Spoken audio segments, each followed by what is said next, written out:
The rugged coastline of the Pacific Northwest embraced the Salish Sea in a perpetual misty hug. Nestled within a secluded cove, the Whispering Pines Resort promised an escape from the mundane, a place where the grandeur of nature met curated luxury.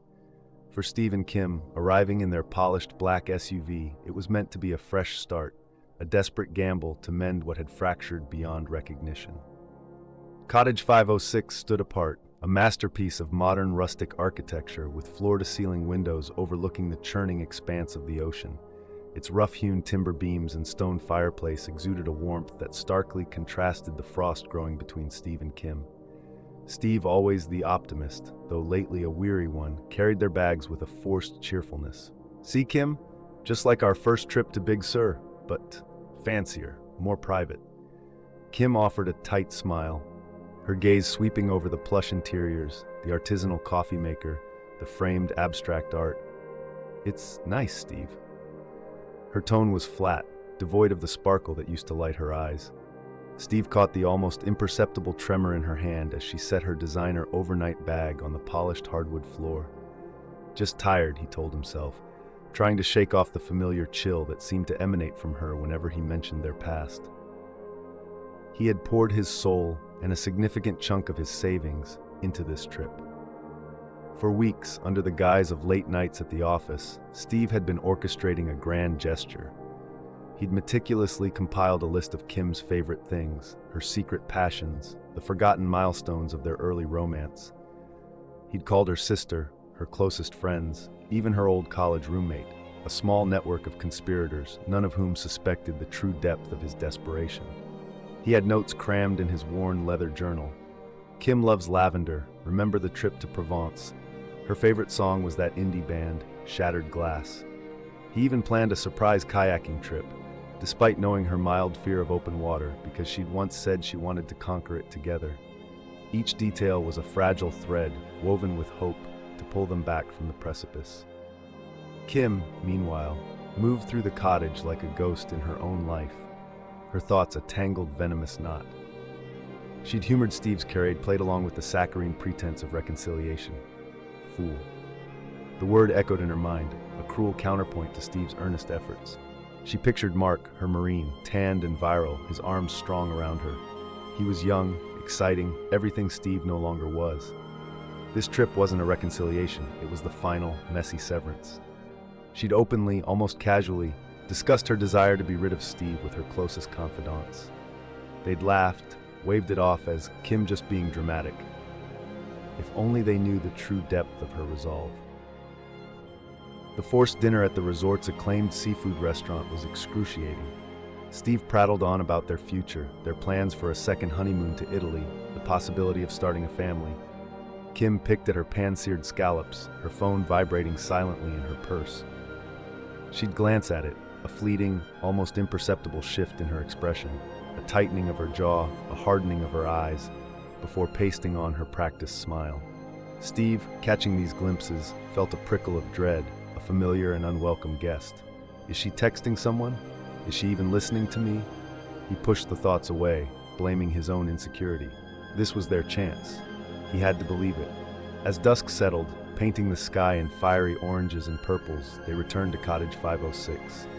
The cottage, which had felt so promising just hours ago, now seemed to press in on them, its luxurious confines becoming a cage. Steve, ever the cautious one, went straight to the front door, turning the deadbolt with a firm click. It was a habit, a small ritual of security he'd learned from his father. "Just making sure we're cozy," he said, turning back to Kim. Kim, however, wasn't looking at him. Her eyes were fixed on the sliding glass door at the back, leading to a small, private deck overlooking the tumultuous sea. A faint, almost imperceptible smile played on her lips. "I'm just gonna slip into something more comfortable," she purred, her voice a low, seductive murmur that sent a shiver down Steve's spine, not of pleasure, but of something cold and unsettling. She walked into the master bedroom, the door clicking shut behind her, leaving Steve alone in the living room. The distant roar of the ocean, a somber counterpoint to the growing silence within Cottage 506. The soft click of the bedroom door echoed in Steve's ears, amplifying the silence that settled over Cottage 506. He paced restlessly, the ocean's roar outside a distant, unsettling hum. He tried to focus on the flickering gas fireplace, on the resort brochure promising horseback riding and scenic hikes, but his mind kept replaying Kim's aloofness at dinner, the furtive glances at her phone. He shook his head, chastising himself. No, this is it. Our fresh start. He imagined her emerging, draped in silk, her eyes finally reflecting the warmth he so desperately craved. A few minutes later, the bedroom door opened again, slowly, almost deliberately. Steve turned, his heart giving a hopeful lurch, then seemed to stutter. Kim stood there, not in something comfortable, but in a sheer black lace negligee that clung to her curves. Her hair, usually swept up in a practical bun, now cascaded around her shoulders, framing a face that was both alluring and unsettlingly blank. There was a predatory glint in her eyes, a calculated sensuality that sent a prickle of unease down Steve's spine. It was a look he hadn't seen in years, a look that promised intimacy but felt to him strangely cold. "Come on, handsome," she purred, her voice a low, husky whisper that seemed to slither through the air. "Don't you want to come to bed?" Steve's carefully constructed optimism fought with a burgeoning sense of dread. This felt off, too sudden, too performative. But the desperate longing for connection, for things to be right, overwhelmed his instincts. He offered a shaky smile and moved towards the bed, his mind replaying the early days of their marriage, when her seductive glances meant genuine desire. He climbed into the luxurious king-sized bed, its crisp white sheets a stark contrast to the darkness gathering in the room. He lay down, his eyes on Kim as she walked over to her designer overnight bag. She rummaged inside for a moment, her back to him, then straightened. The shadows danced, obscuring her movements, but as she turned, a glint of sterile steel caught the ambient light from the bedside lamp. Steve frowned. "What's that, hon?" Kim didn't answer. She walked back towards the bed, her movements fluid, almost graceful, but with a terrifying finality. In her hand, held with a chilling steadiness, was a syringe. The needle, impossibly thin, seemed to shimmer. "Just a little something to help you relax," she murmured, her voice devoid of any warmth, any emotion. It was a pronouncement, not a suggestion. Before Steve could fully process the sight, before the alarm bells truly screamed in his brain, she was on him. She straddled his hips, her weight pinning him, and with a horrifying efficiency plunged the needle into his thigh. A searing cold pain shot through him, followed almost instantly by a strange, creeping paralysis. His eyes widened in terror. He tried to cry out, to push her away, but his muscles simply wouldn't obey. He could feel his throat constricting, his chest tightening. Panic clawed at him, a raw, primal scream trapped within his unmoving body. He was awake, fully aware, but utterly, terrifyingly helpless. He watched, aghast as Kim, her face a mask of cold satisfaction, pulled the syringe out. A single bead of dark fluid clung to the tip of the needle before she set it down on the bedside table with a clinical precision. "It's called succinylcholine," she explained, her voice now a low, instructional drone, like a detached doctor explaining a procedure. "They use it in surgery to relax muscles, but a big enough dose, it stops everything. Your diaphragm, your lungs. You won't be able to breathe. Don't worry, you'll be fully awake. You'll see everything." Steve's world narrowed to the horrifying reality of her words. He could hear her, see her, every terrifying detail. His lungs felt like lead, his heart a frantic, thumping bird trapped in a cage. He was suffocating, his own body refusing to respond. And through the haze of terror, he saw her reach under the bed. She pulled out a plastic bottle. The familiar smell of lighter fluid, pungent and chemical, filled the air, replacing the faint lavender scent that had clung to her earlier. Steve's eyes, wide and unblinking, followed her every move. She calmly uncapped the bottle, her gaze fixed on him, a chilling blankness in her eyes. Then slowly, deliberately, she began to pour. The cold liquid splashed onto his face, his chest, soaking into his shirt. The acrid smell burned his nostrils, and a different kind of terror, an ancient, instinctual fear, seized him. He could feel it, the icy trickle down his skin, the chilling promise of what was to come. He tried to blink, to squeeze his eyes shut, to escape the horrifying spectacle, but his eyelids were as paralyzed as the rest of him. Kim replaced the cap on the lighter fluid bottle, her movements unhurried, almost serene.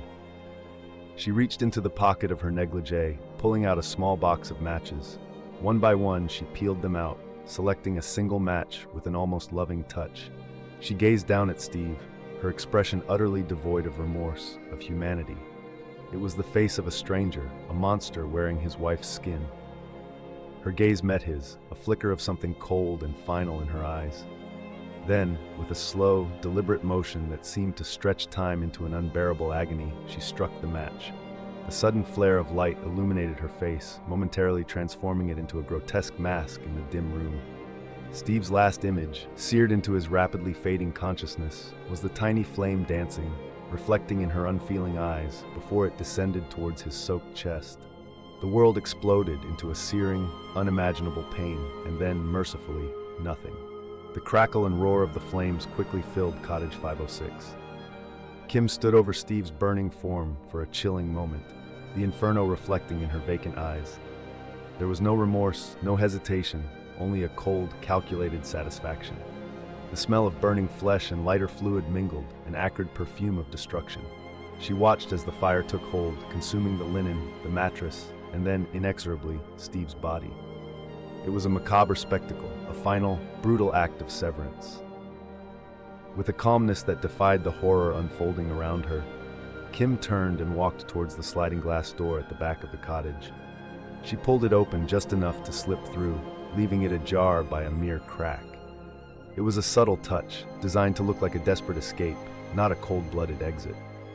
The sea breeze, carrying the scent of salt and pine, instantly replaced the stench of smoke as she stepped onto the private deck.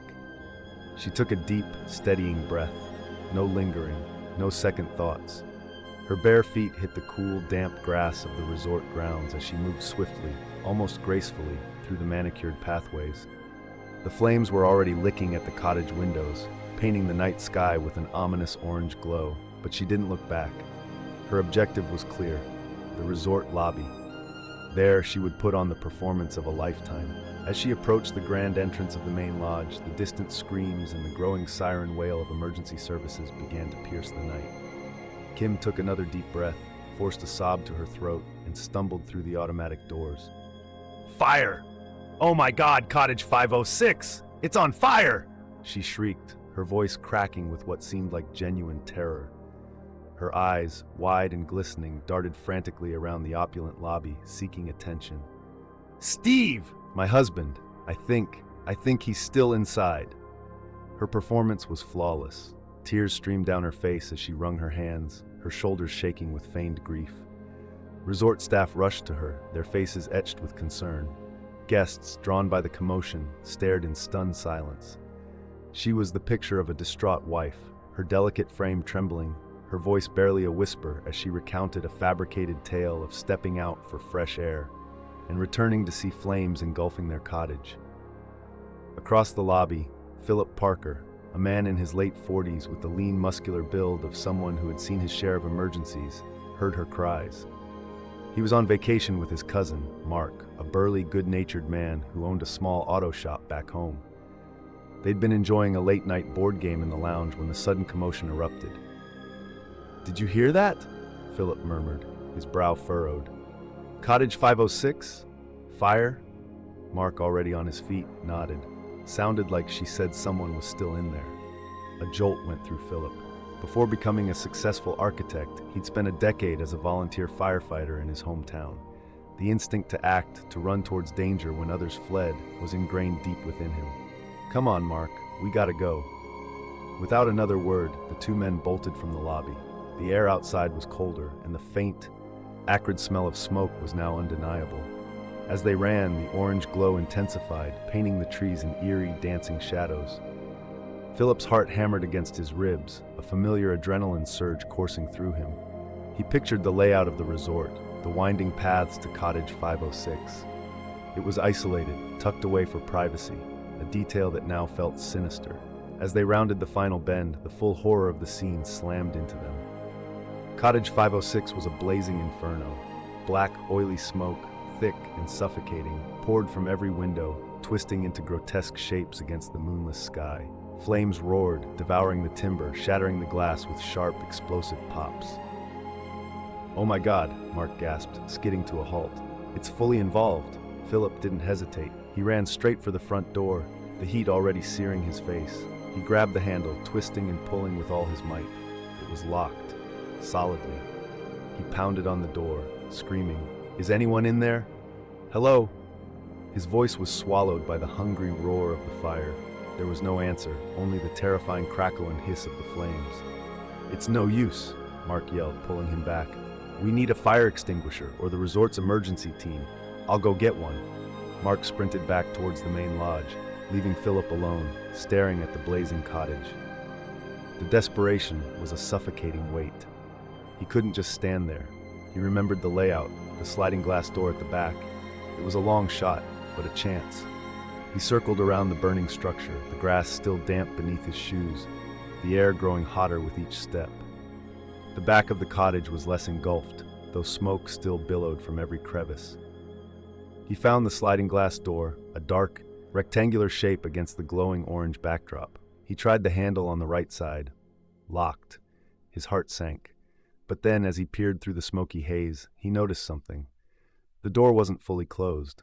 There was a tiny, almost imperceptible gap on the left side, barely a quarter-inch wide. It was enough. A flicker of hope ignited in his chest, hot and urgent. This was it. This was the way in. Philip gripped the handle of the sliding glass door, the metal hot against his palm. He could feel the intense heat radiating from within, hear the hungry roar of the fire growing louder. The tiny gap on the left side of the door was his only hope. He braced himself, took a deep breath of the surprisingly cool, salty night air, and shoved. The door groaned, sticking for a moment, then slid open with a shriek of tortured metal, revealing a maelstrom of black, oily smoke. A wave of superheated air blasted him, carrying with it the sickening scent of burning synthetic materials and something else, something cloying and metallic that made his stomach churn. Philip dropped immediately to his knees, knowing from his firefighting days that the freshest air would be closest to the floor. Through the swirling, opaque darkness, he could barely make out the outlines of furniture, twisted and engulfed by hungry flames. The visibility was almost zero, a suffocating, blinding wall of smoke. He called out again, his voice raw. "Hello? Is anyone in here?" The only answer was the menacing crackle and pop of the fire, the groan of wood, and the distant, tinny wail of sirens growing closer. Doubt, cold and sharp, began to prickle at him. Is anyone even alive in there? He forced himself to crawl forward, his hands outstretched, blindly sweeping the floor. The heat was immense, a physical presence pressing down on him. His lungs burned with every shallow breath he took, the smoke stinging his eyes, making them water uncontrollably. He kept low, his face almost touching the cool floorboards, moving slowly but deliberately into the heart of the inferno. He crawled into what he presumed was the bedroom, the source of the most intense heat. The mattress was a smoldering ruin, the bed frame twisted and charred. He squinted, trying to pierce the gloom. For a second, he saw nothing but dancing orange and black. Then, a dark shape. In the middle of the room, near the foot of what remained of the bed, he discerned something. Two dark forms, unnervingly still. He edged closer, his heart pounding a frantic rhythm against his ribs. The smoke briefly swirled, parting just enough for him to see it clearly. A pair of human feet. They were still, too still. Lying on the ground. A person. He had found someone. "I'm coming in!" Philip yelled, his voice hoarse, a desperate warning in the face of overwhelming odds. He pushed himself further, the heat now scorching his skin, the smoke so thick he felt like he was drowning. He hacked and coughed, the taste of ash and chemicals coating his tongue. He could hear the distant wail of sirens getting closer, but time was running out. He had to act now. He finally reached the body, his hand brushing against a leg. It felt heavy, lifeless. He shook it, desperately. "Hey, wake up! Can you hear me?" There was no response, no tremor, no sign of life. The fire was growing, the flames licking closer, consuming more and more of the room. The ceiling above him groaned ominously. Philip felt a surge of pure panic. He couldn't stay here. He would become another victim. Driven by a primal urge to survive and an equally primal urge to save, he grabbed the person's leg firmly. "I've got you!" he rasped, ignoring the pain in his own throat. He started to pull, dragging the heavy, unresponsive weight across the floor. It was incredibly difficult. The body seemed to snag on debris, resistant to his efforts. Each inch gained felt like a mile. His muscles screamed, his lungs burned, and the smoke pressed in, stealing his breath. He pulled, gritted his teeth, focused solely on moving this person, whatever their condition, out of the consuming inferno. He was nearing the sliding door, the faint outline of the opening a beacon of hope in the suffocating darkness. He could feel the slight lip of the door frame, the last obstacle before fresh air, but he just couldn't quite get the body over it. His strength was failing, his vision blurring from the smoke and exertion. Just as despair began to set in, a shadow fell over the opening, and a voice, deep and relieved, cut through the roar of the flames. "Philip, I'm here! I got the extinguisher!" It was Mark. He had returned, a bulky red fire extinguisher clutched in his hand. He took in the horrifying scene. Philip, half collapsed, dragging a lifeless body from the flames. Without a word, Mark dropped the extinguisher and lunged forward, grabbing the person's other leg. Together, with a surge of combined effort, they hauled the body over the threshold of the sliding door and out onto the cool, damp grass of the deck. They collapsed beside the body, coughing uncontrollably, gasping for lungfuls of the clean night air. The heat from the cottage still radiated fiercely, but they were out. They had done it. Philip, still shaking, pushed himself up onto his knees, his eyes stinging. He finally looked down at the person they had just pulled from the burning cottage. The smoke still clung to the figure, but as a gust of wind swept across the deck, revealing the truth. His breath caught in his throat. It was a man, or what remained of one. The face was gone, utterly incinerated, leaving only a charred, blackened ruin. The clothing was burned away, exposing grotesque, blackened flesh. There was no doubt. This person was deceased, horribly. The smell, a sickening blend of smoke and something far worse, now filled the cool night air. Philip stared, his mind reeling, a silent scream building in his chest. What kind of hell had they just pulled this man from? The wail of sirens grew louder, a cacophony of emergency vehicles converging on Cottage 506. Fire trucks, ambulances, and police cruisers swarmed the resort grounds, their flashing lights painting the misty night in a kaleidoscope of red and blue. Philip and Mark, still gasping for air, watched as the first responders took over, their faces grim as they surveyed the charred remains and the gruesome discovery on the deck. The resort, once a beacon of serenity, was now a chaotic tableau of horror. Kim, still in her black negligee, was being tended to by a frantic resort manager and a kindly paramedic. She was a picture of inconsolable grief, her sobs echoing through the chaos. "My Steve, my poor Steve," she wailed, clutching her chest. "He was in there. I tried to get him out." A young, sharp-eyed detective named Miller arrived on the scene, his gaze sweeping over the cottage, the distraught woman, and then resting on Philip and Mark. He approached them, his expression neutral. "You two pulled him out?" Philip, still coughing, nodded, pointing to the body. "Yes, we heard her screaming, came running." Miller's eyes, cold and assessing, flickered to Kim. She said he might still be inside. He then turned back to Philip. "Tell me exactly what you saw from the moment you arrived."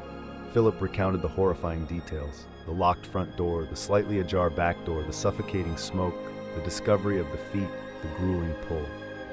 He emphasized the intense heat, the near-zero visibility, and the chilling realization that the victim was already deceased.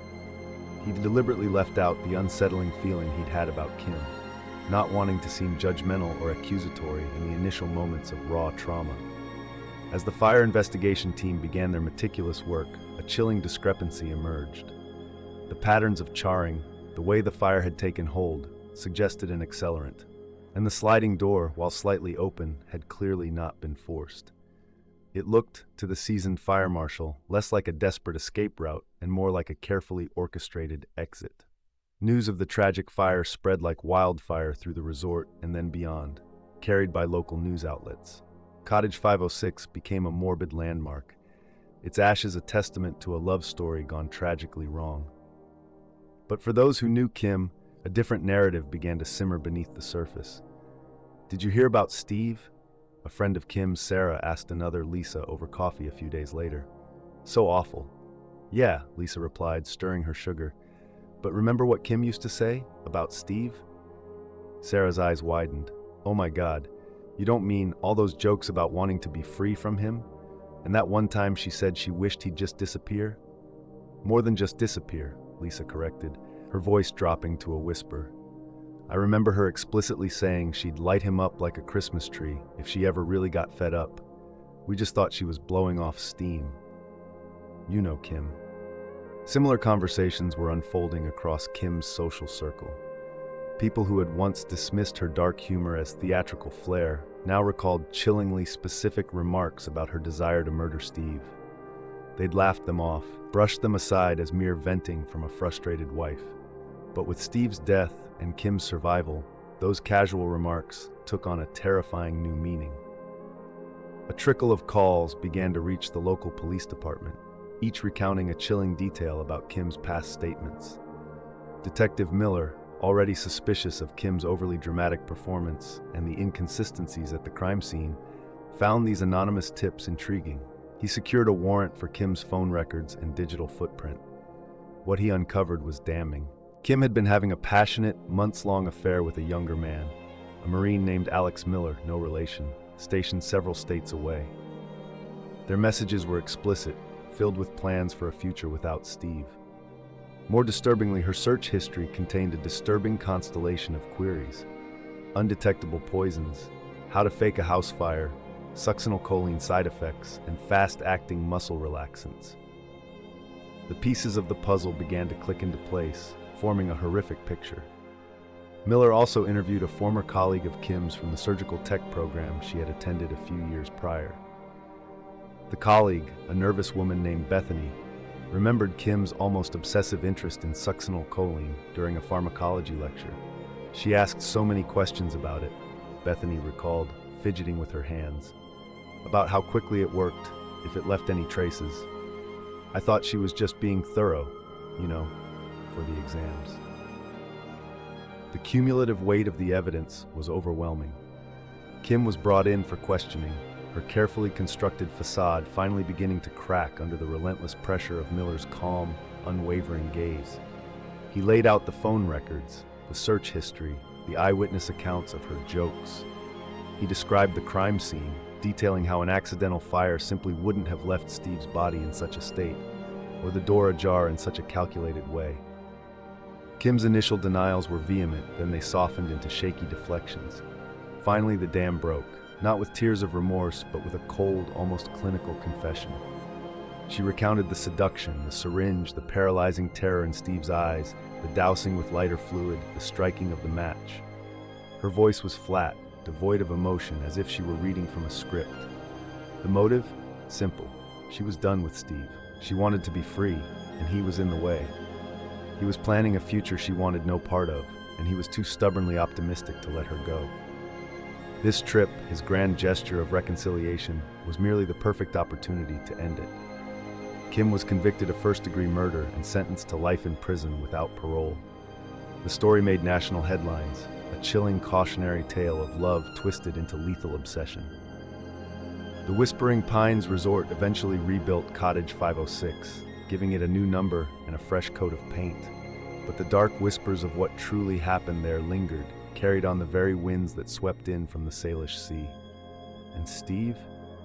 His journal, filled with the boundless love and hope he held for Kim and their future, was found amongst his personal effects, untouched by the flames. It was a heartbreaking testament to his desperate, naive belief in reconciliation, a poignant contrast to the chilling reality of his wife's ultimate betrayal. The pages, filled with his dreams for a family and a shared life, remained forever unread by the woman who had snuffed out his existence. The story of Cottage 506 became a grim reminder that sometimes the most terrifying monsters wear the faces of those we trust the most, their motives hidden not in the shadows, but in the cold, calculated depths of their hearts.